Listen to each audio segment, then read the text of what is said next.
Hello everyone, Professor Wolf here. I'm making this video for two of my classes, Old Testament and World Religions. If you're in Old Testament with me, you should already know there's a midterm exam for the class. This exam covers many basic issues relating to the Old Testament. I've already reviewed some of the questions in class. However, some of you were absent the day I did that, and some of you who were present would undoubtedly prefer a review of the material. For these reasons, I pledged a video in which I would review the questions that I've already covered in class, and so here it is, the pledged video. What about students in world religions? Well, the Old Testament is pretty important for a number of the world religions that we're studying in class, especially Judaism and Christianity, though also kind of sort of in a sense, Islam. I'm not going to have a lot to say about that in this video. But many of students in these classes have had very little prior exposure to the Bible, maybe no prior exposure to the Bible, can often feel a little bit intimidated, by the Bible for this reason. And so this video, it's mostly focused on the Old Testament. We'll say a little bit about the New, but this video should really help all of y'all to feel a little more comfortable with the Bible. We're going to cover some really, basic, facts about the Old Testament. And again, we'll say a little bit about the New as well. So here's what's going to happen. I'm going to cover some background material relating to the Bible, background material that's not even really covered by the questions on the midterm for Old Testament. And then I'm going to launch into those questions from the midterm for Old Testament. All right, so let's get started. Let's start with the word Bible, right? In English, when we use the word Bible, we typically have in mind the Christian Bible, okay? We can also talk of the Jewish Bible, but we often have in mind the Christian Bible. So what should we say about this Bible right out of the gate? Just what's the most basic information we can get about it? So, first thing to note is that Christians divide the Bible into two main parts: the Old Testament and the New Testament. We have a class for each at College Edu page, Old Testament and New Testament. The Old Testament is much longer than the New Testament. The New Testament is 27 books in length. Some of them are very, very short, just a couple of paragraphs in a standard English translation. Others are a bit longer, but you're looking at a couple hundred pages. Right, a little bit longer than the Quran, right? But you're looking at a lot of standard English translations. They don't have too many notes. They maybe clock in at about 350 or 400 pages, something like that. Old Testament is considerably longer. To complicate things a little bit, maybe more than a little bit, all Christians more or less agree on the books and order of the books of the New Testament. It's different when we come to the Old Testament. They don't all agree on what books should be in the Old Testament. All right, one thing I could add really quickly here, which we'll come back to, is Jews typically don't call the Old Testament the Old Testament. We'll come back to that. Let me just show you a version or two of the Bible, the Christian Bible, the whole thing, Old Testament and New. This is one I like to use a lot to prepare for my classes. When I'm reading the Bible in a scholarly context, I use this version in my New Testament class. It's the assigned text, the NRSV. It's a very, it's a great translation. It's one that scholars typically use. No translation is perfect, of course. And if you're really interested in this, there's all kinds of articles, whole books have been written about translating the Bible just into English, to review the history, major English translations, the pros and cons of all of them. If you're interested in that, I could point you to some sources. Right. This is, by the way, coming from a Protestant background. By the way, if you're not totally familiar with terms like Protestant and Catholic, if you're in my world religions class, wait till you get to the Christianity unit. If you're in Old Testament, we're talking about that in class. I'm not going to review all that here. Here's another version of the Bible in English, the Catholic Study Bible. I used this over 10 years ago a few times. Still got a lot of my notes in it, right? I've got some other Bibles that I use with some regularity, but I'll come back to this. This is the Bible, Old Testament and New. Now, if you're in Old Testament with me, you've seen this before. This is the version of the Old Testament that I use for my Old Testament class. This comes from a Jewish background, we could say. Now, if it seems like I'm hesitating with that, because when I said that this comes from a Protestant background, it doesn't mean that all the scholars that worked on the translation or produced the notes are believing Protestants. For example, some are certainly atheists or agnostics, right? For all I know. I mean, might be some Catholics and Jews who are involved in it. For this, I would think probably most of the scholars who worked on this come from a Jewish background, though whether they're believing, that's a different question. A number of them probably aren't really believing. There might even be some folks who contributed to this. I haven't really reviewed the list of all the contributing scholars who come from a Christian background or just don't come from any kind of religious background at all. Anyhow, let's look at this again. Old Testament and New. Just the Old. They're pretty comparable in length. Part of that is because, again, the New Testament, when you're printing the Bible like this and, it's really small print in double columns, New Testament's kind of thin. Also, these books don't just contain the books of the Old Testament or Old Testament, New Testament. They also contain scholarly essays and other sorts of things. But this is kind of what you're looking at. You can find Bibles that are significantly bigger than these or significantly smaller, and you could find copies that just have the Gospels or the Gospel and the Psalms or other sorts of things, right? If you're not familiar with the terms Gospels and Psalms, briefly, if you look at the Christian Bible, you look at the New Testament, the first four books are the four Gospels, Matthew, Mark, Luke, and John. They're sometimes described as biographies of Jesus.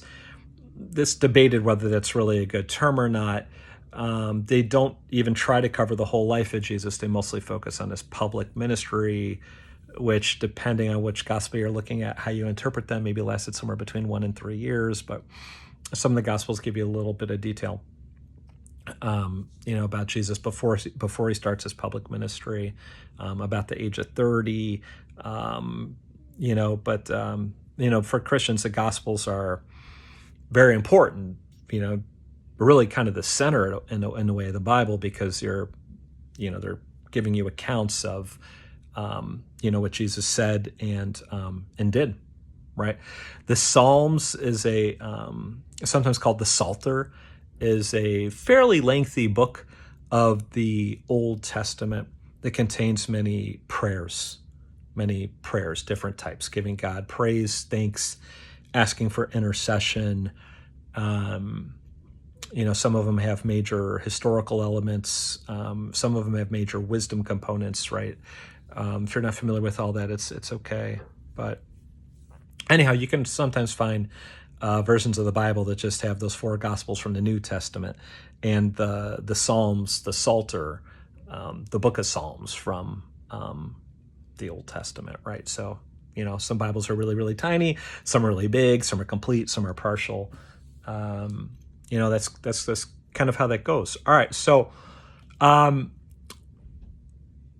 having covered that, let's say a little bit about the history of the term Old Testament, which can also help us out a bit with the term New Testament, right? So you might be curious, where did the term Old Testament come from? And actually, we could take that question in different ways. You might be asking about whether there's anything in the Bible itself that kind of points to these terms Old Testament, New Testament, or this is how I'm going to take the question right now. We might be asking about the first recorded use of the term Old Testament in reference to more or less the books we call the Old Testament outside of the Bible. So if we ask that question, so if we look outside the Bible, who's the first writer that we see using the term Old Testament and using it to refer more or less to the books we call the Old Testament today? So the answer is It's an interesting figure. It's not too well known today. Melito of Sardis. Sardis was a city in modern-day Turkey, right?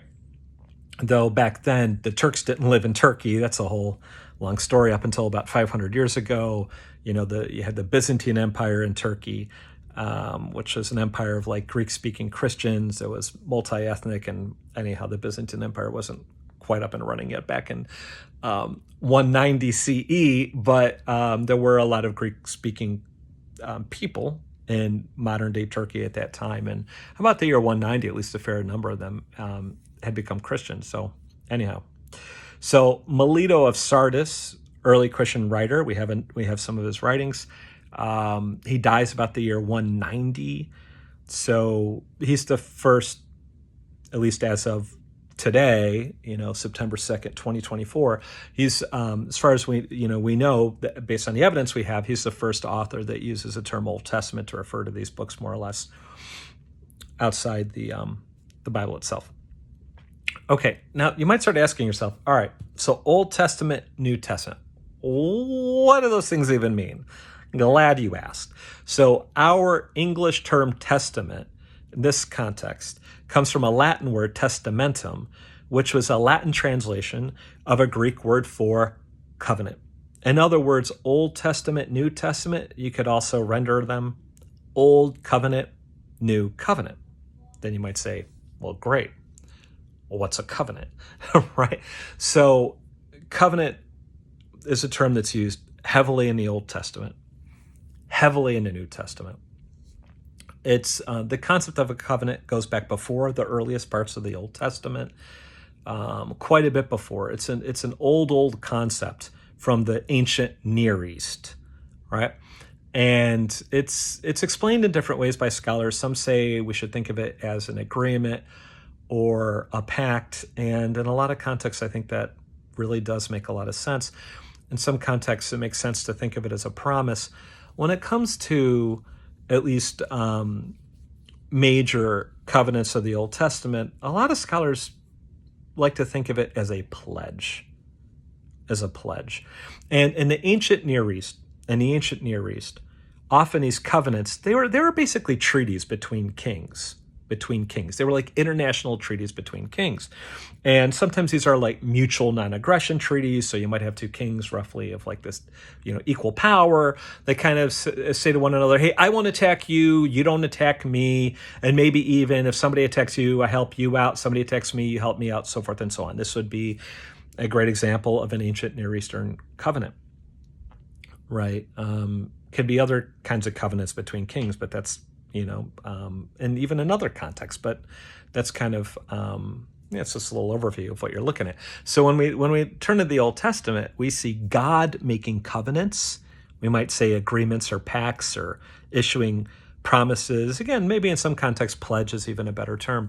We don't have to really finesse the translation of it too much here. We see God making covenants with nations like Israel, with parts of nations like King David and his descendants, right? Or even with individuals, right?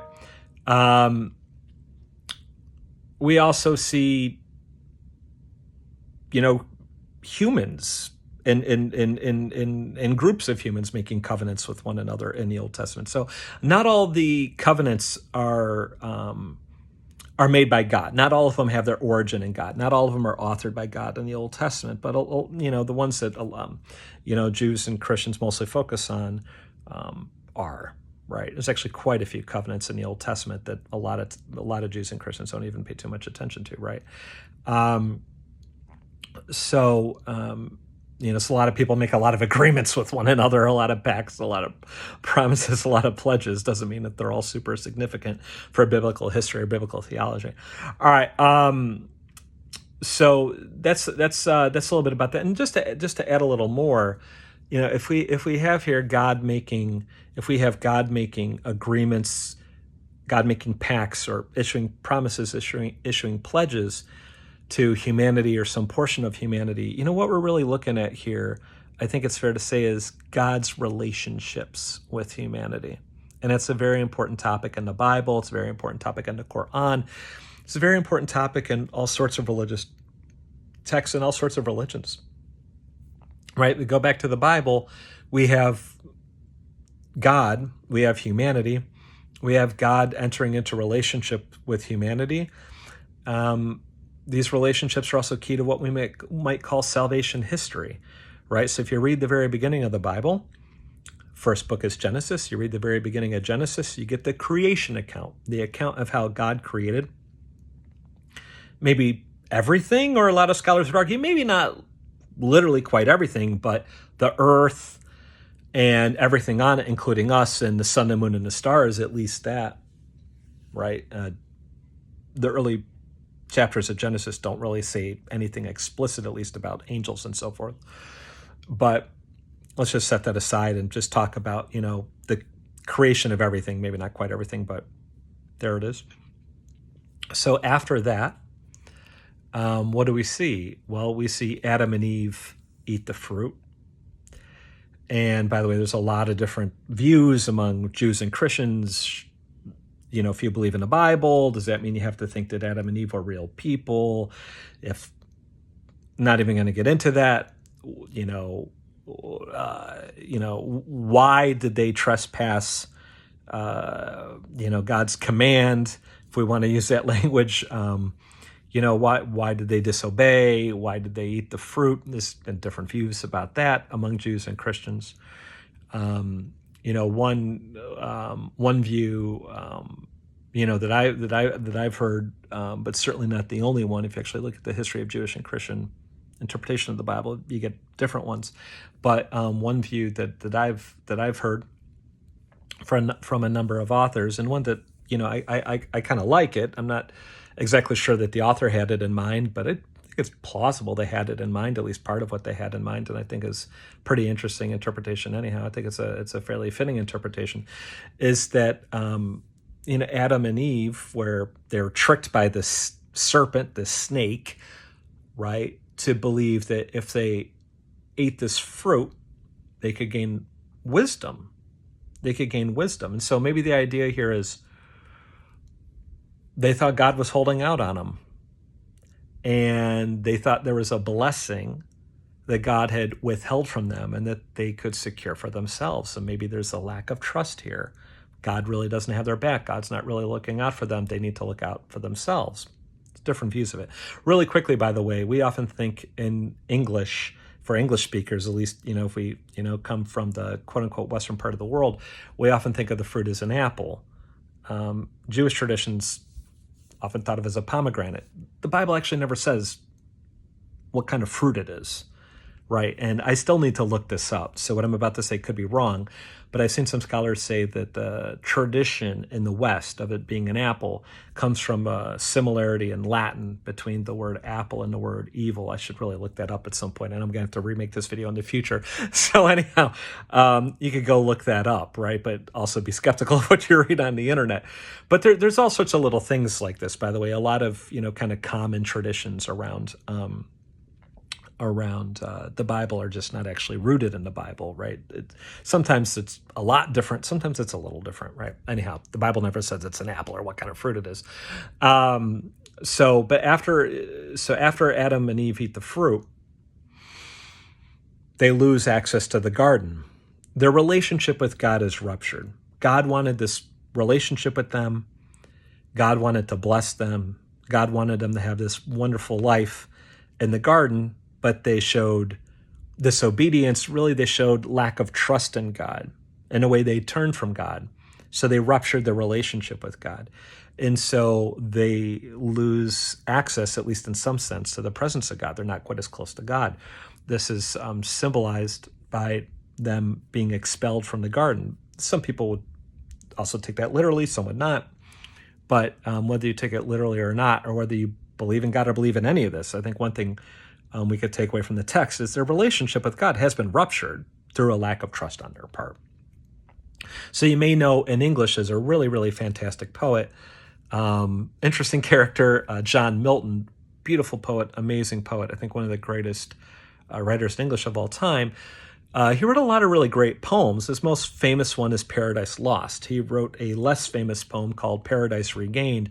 I sometimes, and it's connected with the Bible. Both are connected with the Bible, by the way. I sometimes like to describe the early chapters of Genesis as Paradise Lost. God creates everything, paradise, then we lose it because of Adam and Eve.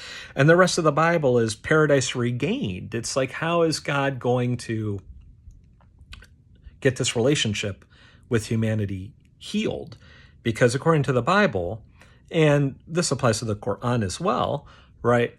Humans can be disobedient. Humans could lack trust. They could all sorts of things, right? That doesn't mean that the instant that they do that, God just cuts them off and says, well, you guys are dead to me. No, what God wants to do is to save at least some portion of that humanity, right? Now, you even have some Christians arguing that everybody will be saved and go to heaven. A lot of Christians don't quite accept that. A lot of Muslims would not accept that. A lot of Jews wouldn't accept that, though. Just really quickly, I'll add this in too. You might find this fascinating. Jews traditionally do not claim that you must be Jewish to get to heaven. Jews traditionally claim there will absolutely be non-Jews in heaven. It's a little more complicated in Christianity and Islam, but the views on this are really complicated. I can't even get into the nuances of all that. I will just add quickly that for even those who believe in hell, there's a lot of different views on what that is, right? Okay.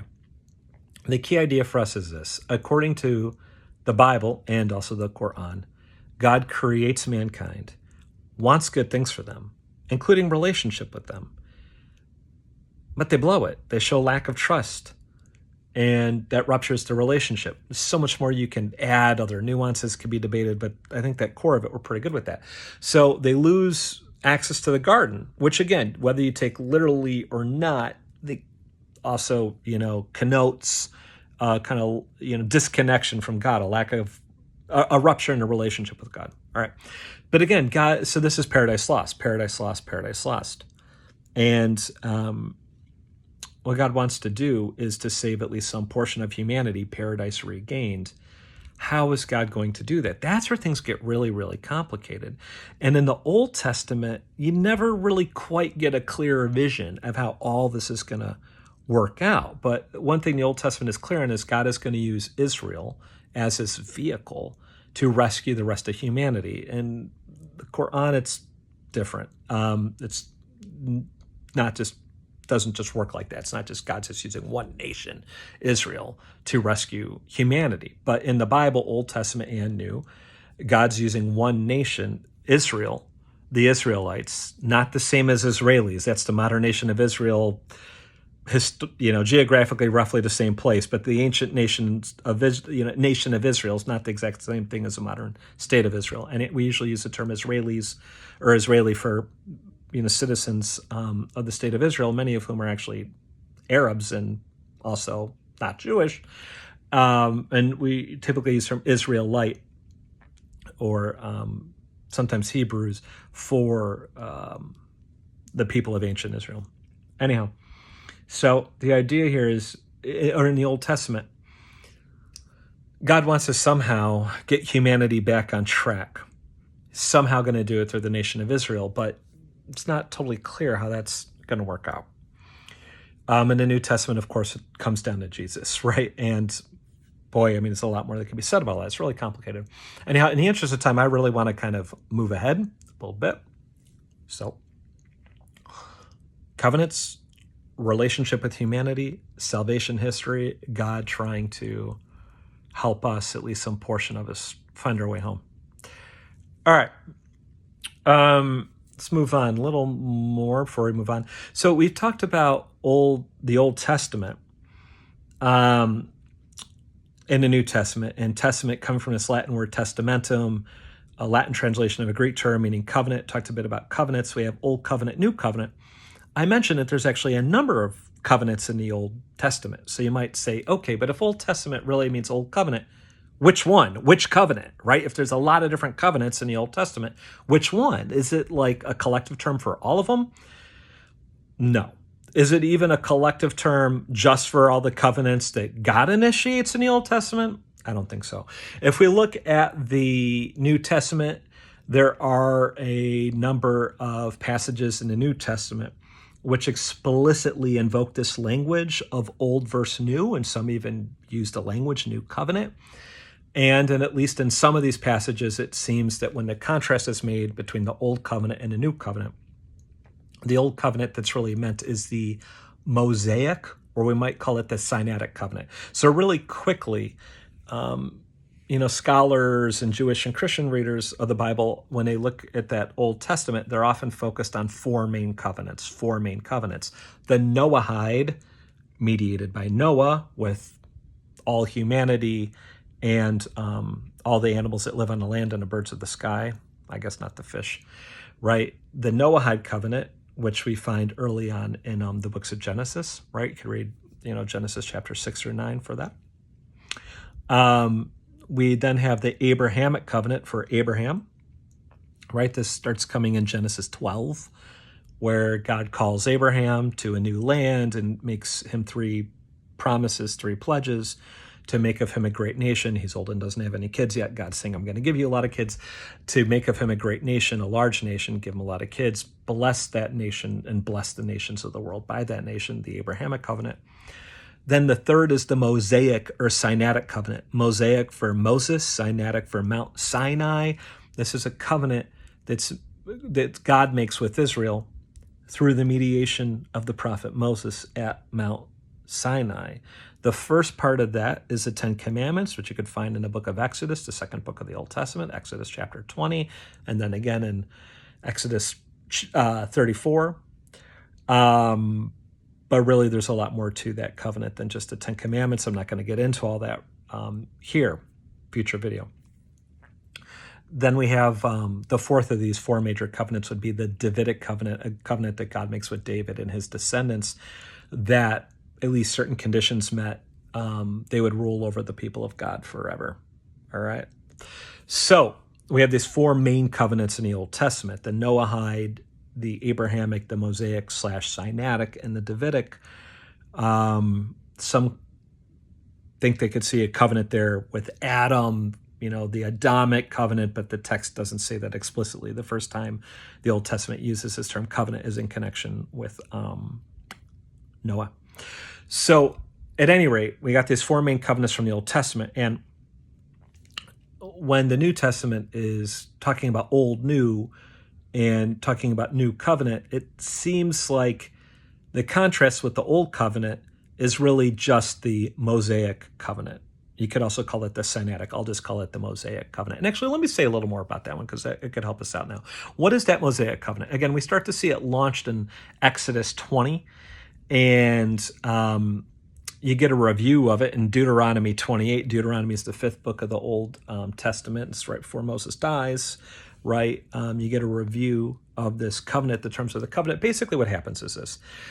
God makes a big nation, Israel, the Hebrews, out of Abraham and his wife Sarah and their son Isaac and his wife Rebekah and their son Jacob, who has 12 boys with 2 sisters and their 2 maids, who kind of sort of become the heads of the 12 tribes of Israel. So a little bit of nuance that can be made there, but we're just going to breeze over that. God makes this great nation of Israel out of Abraham and his wife Sarah. God's going to use them somehow to rescue humanity, right? And the thing is, though, is that nation ended up slaves in Egypt. They end up slaves in Egypt. And in the second book of the Old Testament, the book of Exodus, God busts them out using Moses and his brother Aaron, busts them out from slavery in Egypt through these 10 plagues. And then Israel's wandering around in the desert.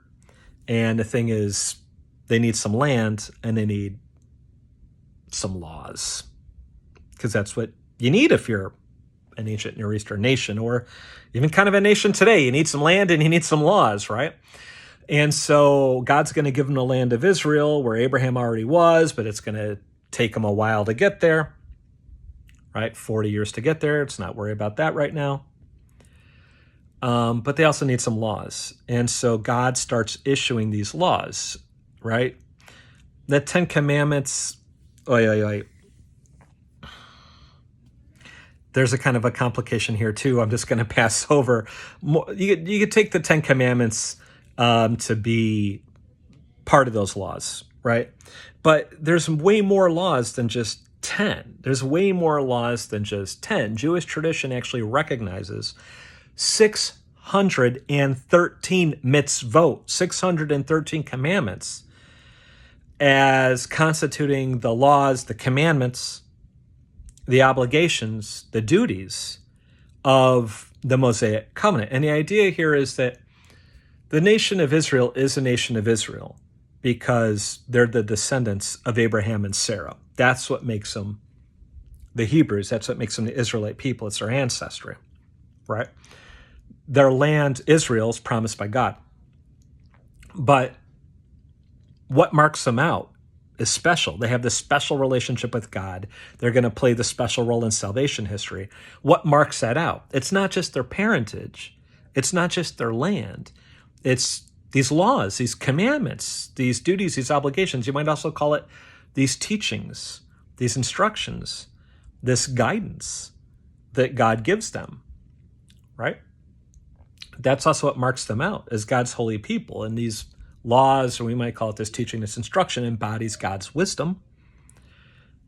613 commandments. And the idea here is this, is that Jewish tradition also adds some things to this and interprets some of this in different ways. But if you just read the first 5 books of the Old Testament through straight up, what you see is this, is God basically comes to these people and says, look, even though he's already kind of prophesied they're going to be a special people and play this role. So, oh man, the whole like grace, God's plan, and how that relates to free will, goodness gracious, is that complicated here, and all sorts of different philosophical, theological debates on that. You might already think that, this is already in a way kind of destined by God's choice, but at any rate, God comes to them and says, hey, do you want to be my special people? And they're like, yeah. And God's like, wait. If you want to be my special people, then you need to follow these rules, these laws, these guidelines, these teachings, these instructions. If you agree to follow the instruction and you follow it, you'll be blessed richly by me. If you agree to follow the instructions, don't follow them, things might not go well for you for a while, though eventually I'll make sure they get back on track. We'll cover this in a future video. And the people are like, yeah, sign us up. So there it is.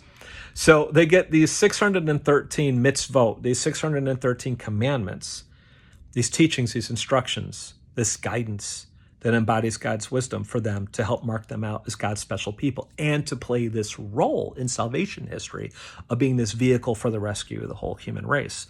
That's the Mosaic covenant, Now, they already got a little bit of, guidance before, maybe even more in a little bit in the sense during the time of Abraham and even back to Moses. For example, circumcision is with Abraham, back in the book of Genesis. But, what we really see the heart of what you might call biblical law is being part of this Mosaic Sinaitic covenant. And again, I'll just to add a little bit onto this, right? I might have to actually divide this up into 2 videos. If you look at, again, you look at the second book of the Old Testament, the book of Exodus, right? You start to get the 10 Commandments in Exodus 20. But if you read Exodus 21, you get more commandments. Exodus 22, you get more commandments. Exodus 23, you get more commandments. You get a lot more commandments through the end of the book of Exodus, which is 40 chapters long. You're turned over to the book of Leviticus, 27 chapters long. Lots of additional commandments. Then you finish Leviticus, the 3rd book of the Old Testament. You open the book of Numbers. There's 36 chapters in Numbers, if my memory serves me correct. Oh my goodness, I should really know that. They end up leaving Mount Sinai only around chapters 13, 14. Up until that point, they're still getting more commandments from God. So, a lot of times Christians and other non-Jews, they think of Jewish law as being just the 10 Commandments, but it goes way, way, way beyond the 10 Commandments. Way beyond the 10 Commandments.